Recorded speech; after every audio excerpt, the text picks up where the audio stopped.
Hi friends, இப்போ நம்ம உருளைக்கிழங்கு சட்னி செய்யலாம் ஃப்ரெண்ட்ஸ். அதுக்கு 2 உருளைக்கிழங்கு நான் நல்லா வேக வச்சினேன். இப்போ இதை நல்லா கூழாக நசுக்கிடுங்க. அப்போ தான் டேஸ்ட்டாக இருக்கும்.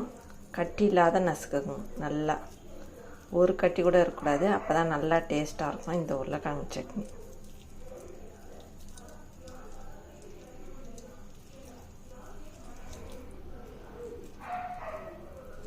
இப்போ நசுக்கிட்டு இதுக்கு தேவையான அளவு தண்ணி ஆட் பண்ணிக்கோங்க. இப்போ கடாய் வச்சு எண்ணெய் ஆட் பண்ணி கடுகு ஆட் பண்ணிக்கோங்க. கடுகு நல்லா பொரிட்டோம். இப்போ கடுகு பொரிஞ்சிச்சு. இதில் பட்டை லவங்க பிரிஞ்சில் ஆட் பண்ணிக்கோங்க. வெங்காயம் ஆட் பண்ணிக்கோங்க. இப்போ இதை நல்லா வதக்கிடுங்க.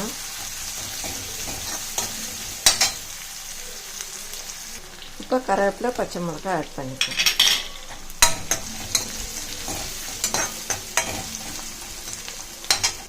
இப்போ இஞ்சி பூண்டு ஆட் பண்ணிக்கலாம்.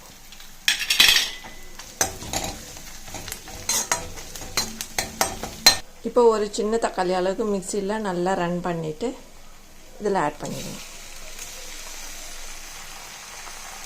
இப்போ பெருங்காயம் ஆட் பண்ணிக்கோங்க. 1 பிஞ்ச் மஞ்சள் தூள். இதை நல்லா கலக்கிடுங்க. இந்த தக்காளியை நல்லா ரன் பண்ணியே ஊற்றுங்க. அப்போ தான் டேஸ்ட் வரைக்கும். சால்ட் ஆட் பண்ணிக்கோங்க. இப்போ நம்ம இந்த உருளைக்கிழங்கு நல்லா நசுக்கிட்டு நல்லா குழம்பு நசுக்கிட்டு இந்த தண்ணி ஆட் பண்ணி இதில் ஆட் பண்ணிக்கலாம்.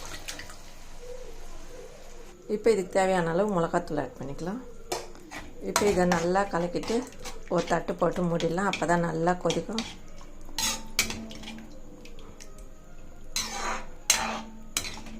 இந்த உருளைக்கிழங்கு சட்னி சப்பாத்திக்கு, பூரிக்கு, தோசைக்கு, இட்லிக்கு டேஸ்ட்டாக இருக்கும். இப்போ ஒரு 5 நிமிஷம் இதை கொதிக்கிட்டோம். அப்படியே கொச்சாதான் நல்லாயிருக்கும். இப்போ இந்த உருளைக்கிழங்கு சட்னி ரெடி ஆயிடுச்சு ஃப்ரெண்ட்ஸ்.